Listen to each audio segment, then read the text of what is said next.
दोस्तों, मशहूर American economist Milton Friedman माफ कीजिएगा, स्वर्गीय श्री मिल्टन फ्रीडमैन जी ने कहा है, there is no such thing as a free lunch.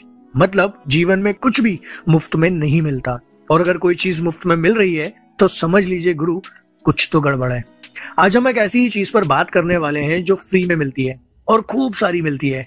वही एक चीज जिसके बारे में किसी कवि ने लिखा है, एडोलेसेंट के मौसम में, तन्हाई के आलम में, मैं कमरे की कुंडी लगा आया, फोन का इनकॉग्निटो ब्राउजर भी खोल आया। अभी अकेला हूं तो देख लेने दो, इंटरनेट ऑन करके ये नीला समंदर पी लेने दो। वो चीज जिसका रंग नीला बताया गया है और जिसे देखने के लिए कई लोगों ने कई रातें काली भी की है। कहा तो अडल्ट कंटेंट गया, लेकिन कंज्यूम किया हर उम्र वालों ने। ये अडल्ट कंटेंट इंटरनेट पर फ्री में अवेलेबल है। बस हम कुछ बटन दबाते हैं और अडल्ट कंटेंट का अथाह समंदर हमारी आंखों के सामने हिलोरे मारने लगता है। दोस्तों, आप सोच रहे होंगे कि अगर कुछ भी फ्री में नहीं मिलता तो इंटरनेट पर इतना पॉर्न मुफ्त में कैसे बट रहा है। आपके मन में जिज्ञासा उमड़ती होगी कि ये इंटरनेट वेबसाइट इतना अडल्ट कंटेंट मुफ्त में दे रही है तो बदले में कुछ तो हमसे ले ही रही होगी, हमारे समय के अलावा। और अगर ले रही है तो फिर वो चीज क्या है, और अगर नहीं ले रही है तो फिर ये पैसे कमाती कैसे है। मैं करूंगा आपकी सभी जिज्ञासाओं को शांत। आज जानेंगे कि कैसे बनी $1 बिलियन की ये अडल्ट कंटेंट इंडस्ट्री। आखिर मुफ्त में इतना कंटेंट बांटने के बाद भी कैसे प्रॉफिट कमाती है ये इंडस्ट्री, कितना पैसा कमाते हैं इस इंडस्ट्री में काम करने वाले लोग। हेलो दोस्तों, मेरा नाम है अमित जैन और आप देख रहे हैं Amit Jain facts. So without wasting more time, let's move forward to our video.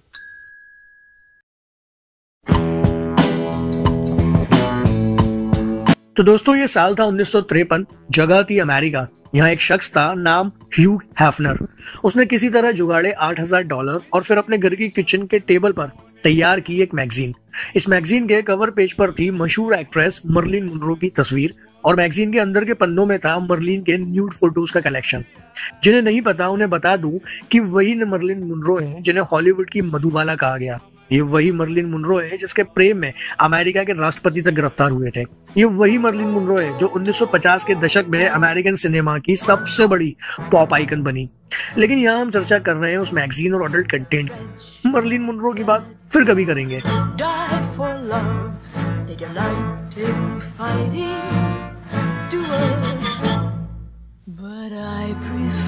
तो दोस्तों, ह्यू हैफनर के किचन टेबल पर जिस मैगजीन का जन्म हुआ, उसने दुनिया को एक नया कारोबार सिखाया, कारोबार कामुकता को बेचने का। मैगजीन का नाम था प्लेबॉय और नाम के नीचे लिखी थी एक tagline, entertainment for man. Playboy launch होते ही जबरदस्त हिट हो गई, जमकर कमाई की, और देखते ही देखते इसकी 50,000 से भी ज्यादा कॉपियां बिक गई। प्लेबॉय मैगजीन की कामयाबी ने यह साबित कर दिया कि इस कारोबार में पैसे खूब बनाए जा सकते हैं। और फिर आया दशक 1980 का। इस दशक के आते आते तकनीक भी काफी आगे बढ़ चुकी थी। अडल्ट कंटेंट भी अब तस्वीरों से आगे निकलकर वीडियो और फिल्मों की दुनिया तक पहुंच चुका था। फिर आए VHS टेप। दोस्तों, ये वही मोटे काले रंग के टेप हुआ करते थे, वीडियो कैसेट हुआ करते थे, जिसमें शादी के वीडियो शूट होकर के घर में आया करते थे। शादियों के ये वही कैसेट थे जिसमें दुल्हन या दूल्हे की एंट्री पर गाना बजता था, बहारो फूल बरसाओ मेरा महबूब आया है।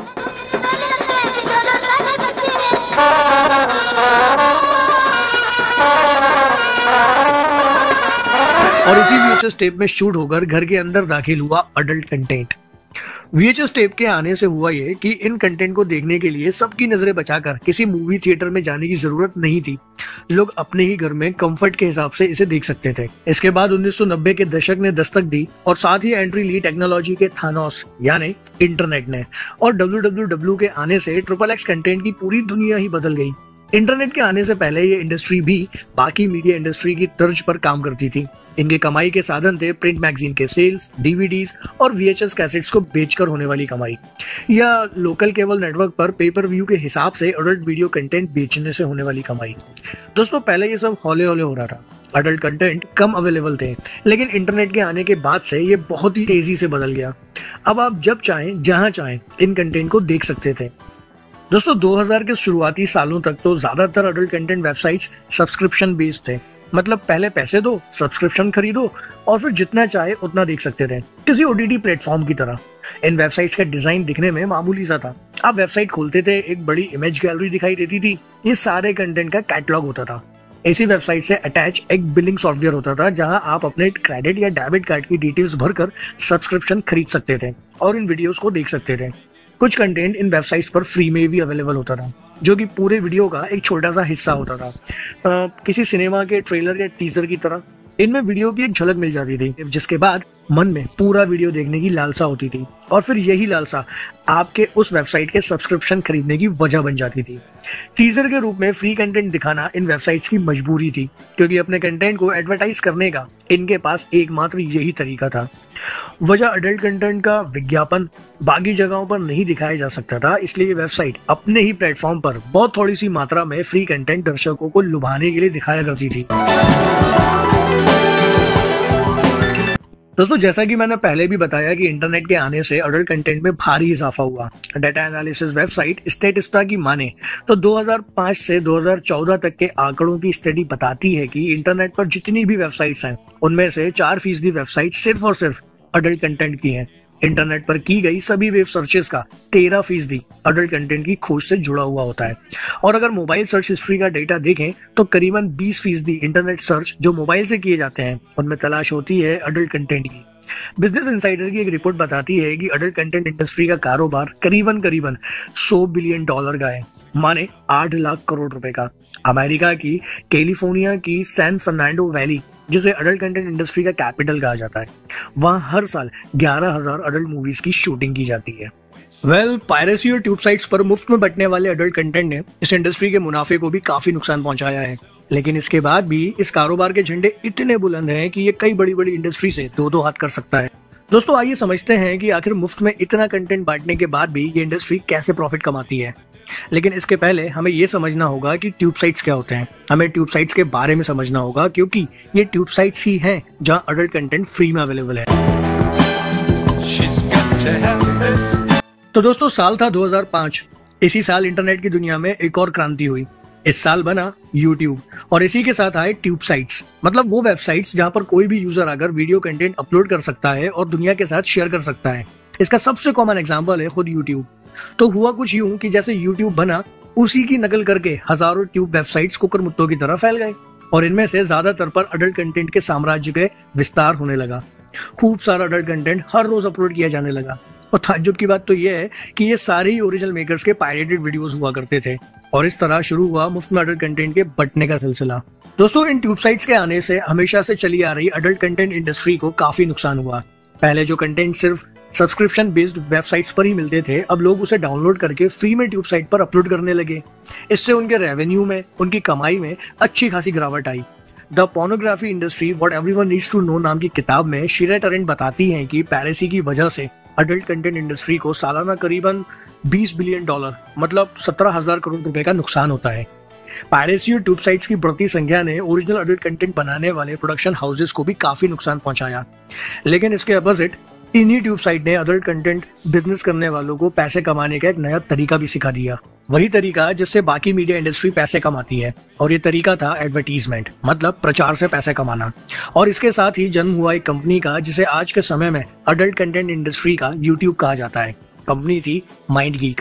माइंडगीक समझ गई थी कि अगर आने वाले समय में अडल्ट कंटेंट इंडस्ट्री से खूब सारे पैसे कमाने हैं तो सिर्फ सब्सक्रिप्शन बेस्ड सर्विस से काम नहीं चलेगा, हमें एडवर्टीजमेंट मॉडल को भी अपनाना होगा। फिर माइंडगीक ने अडल्ट कंटेंट इंडस्ट्री के ग्राहकों को 2 हिस्सों में बांटा। पहले ग्राहक जो फ्री में ट्यूब साइट्स पर इन कंटेंट्स को देखते थे, और दूसरे ग्राहक जो सब्सक्रिप्शन के पैसे देकर प्रीमियम कंटेंट देख सकते थे। पहले वाली ग्राहक कैटेगरी के लिए माइंडगीक ने कई ट्यूब साइट्स को खरीदना शुरू किया, और धीरे धीरे ट्यूब साइट्स की दुनिया में माइंडगीक का एक छत्र राज हो गया, मतलब मोनोपोली हो गई। आज की तारीख में अडल्ट कंटेंट इंडस्ट्री की 10 सबसे बड़ी ट्यूब साइट्स में से 4 माइंडगीक के अंदर ही आती है। पॉर्नहब, रेडट्यूब, यूपॉर्न, ये तमाम ट्यूब साइट्स का मालिक माइंडगीक ही है। इसके साथ ही दूसरी, यानी पैसे देकर सब्सक्रिप्शन खरीदने वाली कैटेगरी के लिए माइंडगीक ने कई बड़े प्रोडक्शन हाउसेस को खरीद लिया, जो प्रीमियम अडल्ट कंटेंट बनाकर सब्सक्रिप्शन के बेसिस पर इन्हें बेचते थे, जैसे कि Digital Playground, Brazzers, Reality King Hustlers etcetera. और इससे माइंडगीक अडल्ट कंटेंट इंडस्ट्री की सबसे बड़ी खिलाड़ी बन गई। दर्शक चाहे तो मुफ्त में कंटेंट देख सकते थे, वो अगर पैसे देकर के कंटेंट देखना चाहते थे तो भी देख सकते थे। दोनों ही सूरत में वो जिन प्लेटफॉर्म्स पर पहुंचते थे उसमें से ज्यादातर एक ही कंपनी के अंडर आती थी, और वो थी माइंडगीक। इसके बाद माइंडगीक ने ट्यूब साइट और दूसरे सब्सक्रिप्शन वेबसाइट को आपस में जोड़ दिया। इसे ऐसे समझें, फर्ज कीजिए एक ग्राहक है जो इंटरनेट पर अडल्ट कंटेंट ढूंढ रहा है, और वो इसे देखने के लिए सब्सक्रिप्शन बेस्ड वेबसाइट जैसे कि ब्रेजर्स या फिर नॉटी अमेरिका पर जाता है, तो उससे ये कंपनियां सब्सक्रिप्शन के पैसे चार्ज करेंगी। उसके पास ये ऑप्शन है कि वो एक दिन का भी सब्सक्रिप्शन ले सकता है, एक सप्ताह का भी ले सकता है और एक साल का भी ले सकता है। हर तरह के विकल्प उसके पास मौजूद होंगे। कुछ एक वेबसाइट लाइफ टाइम की मेंबरशिप भी देती है जो करीबन 25 साल तक वैलिड रहता है। लेकिन दोस्तों यहाँ पर एक पैंच है। दरअसल दोस्तों कई बार ग्राहक बहुत कम समय के लिए सब्सक्रिप्शन खरीदते हैं और इसके लिए उन्हें अपने डेबिट कार्ड या क्रेडिट कार्ड की डिटेल्स वेबसाइट पर जमा करनी होती है। अब अगर आपने उस तय की गई समय सीमा के अंदर अपने सब्सक्रिप्शन को कैंसिल नहीं किया तो आपके अकाउंट से ऑटोमेटिकली पैसे काट लिए जाएंगे और आपका सब्सक्रिप्शन ऑटोमेटिकली रिन्यू होता रहेगा, ठीक वैसे ही जैसे बाकी ओटीटी प्लेटफॉर्म्स पर होता है। लेकिन जहां एक तरफ ओटीटी प्लेटफॉर्म सब्सक्रिप्शन को कैंसिल करने का तरीका बेहद आसान बनाकर देते हैं, इन वेबसाइट्स पर यह प्रोसेस काफी मुश्किल होता है। सब्सक्रिप्शन कैंसिल करने के ऑप्शंस ग्राहकों को इजीली नहीं मिलते और ऐसा इसलिए होता है क्योंकि जिस वेबसाइट पर वो अडल्ट कंटेंट देखते हैं, बिलिंग उस वेबसाइट पर होती ही नहीं है, किसी और ही वेबसाइट पर होती है और बस यहीं पर ग्राहक उलझ जाता है क्योंकि उनका सब्सक्रिप्शन खुद ब खुद रिन्यू होता रहता है और अकाउंट से पैसे कटते रहते हैं।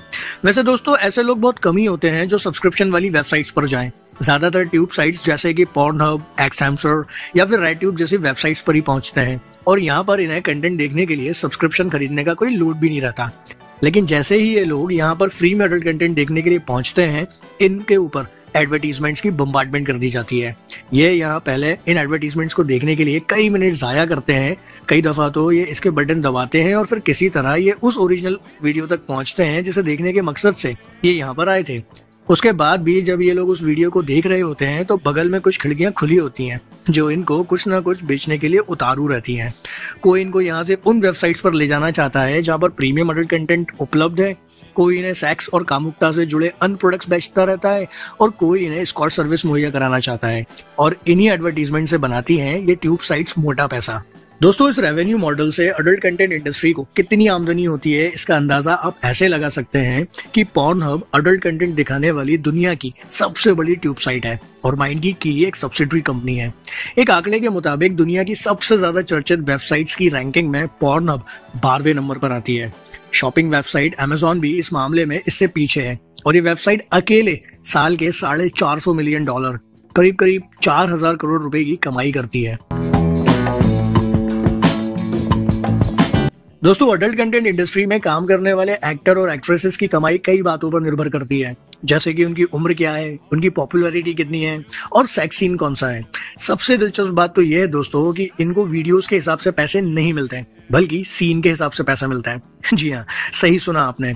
एक चर्चित adult content actress Valentina nappy एक इंटरव्यू में बताती हैं कि जब मैंने अमेरिका में अडल्ट कंटेंट इंडस्ट्री में कदम रखा तो मैं पहले से ही काफी पॉपुलर थी, इसलिए मुझे शुरुआत से ही बाकी लोगों से ज्यादा पैसे मिलते थे। मुझे एक रेगुलर हेटेरो सीन माने जिसमें लड़का और लड़की दोनों शामिल होते हैं वो करने के लिए 915 पाउंड यानी करीबन 1 लाख रुपए मिलते थे। लेकिन कम पॉपुलर एक्ट्रेसेस को इतने पैसे नहीं मिलते। वो आगे बताती हैं कि एक्ट्रेस की उम्र जितनी कम होती है डिमांड उतनी ज्यादा होती है। आमतौर पर 22 से 26 साल तक की उम्र में किसी भी एक्ट्रेस को सबसे ज्यादा काम ऑफर किया जाता है और इसी उम्र के आसपास वो साल भर में 100 सेक्स सीन कर लेती है। दोस्तों अडल्ट कंटेंट इंडस्ट्री में एक्टर और एक्ट्रेसेस को काम एजेंट्स दिलाते हैं और बदले में ये एजेंट्स उनकी कमाई का कुछ हिस्सा कमीशन के रूप में ले लेते हैं। यह हिस्सा 10 से 15% के बीच में कहीं हो सकता है। बिजनेस इनसाइडर की एक रिपोर्ट में अडल्ट कंटेंट इंडस्ट्री के एक जाने माने एजेंट मार्क स्पीगलर बताते हैं कि इस इंडस्ट्री की टॉप महिला एक्ट्रेस सालाना $350,000 करीबन 3 करोड़ रुपए तक कमा लेती है, जबकि टॉप पुरुष एक्टर की सालाना कमाई $100,000 करीबन 85 लाख रुपए तक होती है। स्पीगलर आगे बताते हैं कि जो एक्ट्रेस डिमांड में होती हैं उनकी पर सीन होने वाली कमाई $800 से लेकर के $4,000 के बीच यानी कि करीबन 70,000 रुपए से 3.5 लाख रुपए तक जाती है, जबकि इन डिमांड में मेल एक्टर को 430 पाउंड यानी 50,000 रुपए पर सीन मिलते हैं। आज की वीडियो में बस इतना ही। इस जानकारी के साथ मुझे दीजिए इजाजत और कमेंट बॉक्स में जरूर बताइएगा कि आपको ये वीडियो कैसी लगी। Thanks for watching.